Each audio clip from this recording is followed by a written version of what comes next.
السلام علیکم ورحمۃ اللہ۔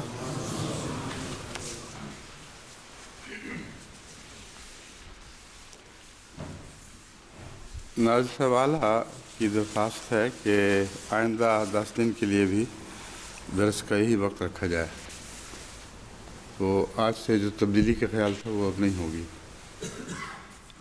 اور سب سے پہلے تو آپ سب کو یہ نئے عشرہ کا پہلا دن مبارک ہو، اور وبالے کے سال کے دم صلہ سال کا پہلا دن 98 اس کو دم صلہ سال ہے نا، اس کا پہلا دن سب کو مبارک ہو۔ یہی آیت کریمہ سورہ النساء آیت 60 ابھی جاری ہے۔ اعوذ باللہ من الشیطان الرجیم، بسم اللہ الرحمن الرحیم۔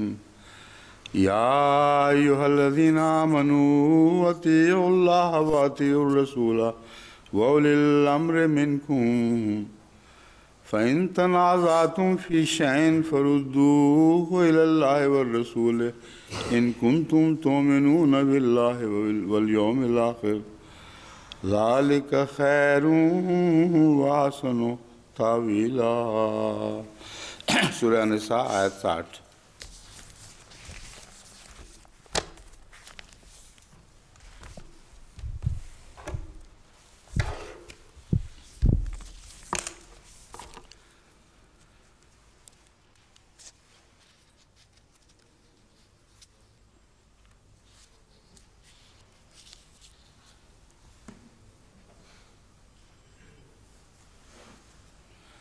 بحر محیط میں یہ شکریہ، بحر محیط میں وہی دلیل چل رہی تھی کہ علی اس آیت کی مراد ہو ہی نہیں سکتے۔ اس میں جو دو دلیلیں انہوں نے اٹھائی ہیں، ایک یہ کہ اولی الامر کی اطاعت کا حکم حضرت صلی اللہ علیہ وسلم کی زندگی میں بھی دیا گیا تھا، اور علی حضرت صلی اللہ علیہ وسلم کی زندگی میں امام نہ تھے۔ یہ بات جو ہے یہ شیعہ مانتے ہی نہیں، وہ کہتے ہیں امام تھے، مگر عقل کے لحاظ سے بہت عمدہ دلیل ہے، اس میں کوئی شک نہیں۔ بس ثابت ہوا کہ اس سے مراد امراء ہی ہیں، بشرطے کہ معصیت کا حکم نہ دیں۔ بہت عمدہ رائے ہے جو انہوں نے بیان فرمائی ہے۔ یہ سارے پھر حوالے شیعہ دوبارہ دیے ہمیں سارے، یا نئے نئے حوالے ہیں؟ صرف ائمہ مراد ہیں، صرف ہم لوگ مراد ہیں؟ تفسیر صافی کا بھی اسی قسم کا حوالہ ہے۔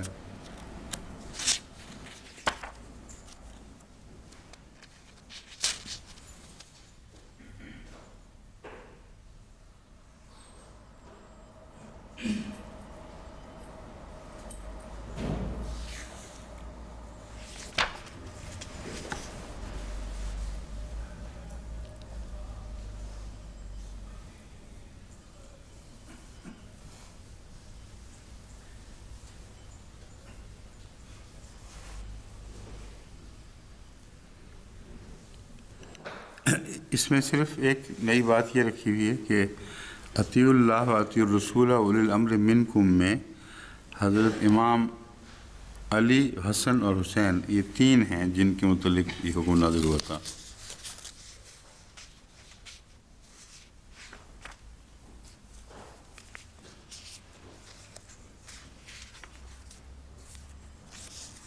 یہ ساری باتیں شیعوں کی پہلے گزر چکی ہیں، اس نئے درس میں ان کی تکرار کی ضرورت نہیں۔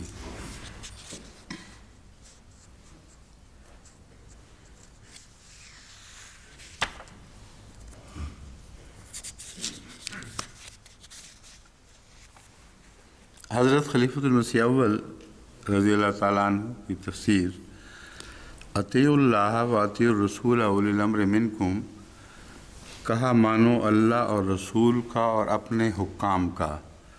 اولی الامر منکم کا وہی ترجمہ ہے جو جماعت کی طرف سے پیش کی جاتا ہے ہمیشہ، اپنے حکام کا۔ الہی خلفاء کی اطاعت و انقیاد و فرمانبرداری سیاست و تمدن کا اعلیٰ اور ضروری مسئلہ ہے، بلکہ ان کی فرمانبرداری خود الہی فرمانبرداری ہے۔ قرآن کریم میں ہے من یطع اللہ والرسول فقد اطاع اللہ، اور فرمایا اطیعوا اللہ واطیعوا الرسول۔ و اولی الامر منکم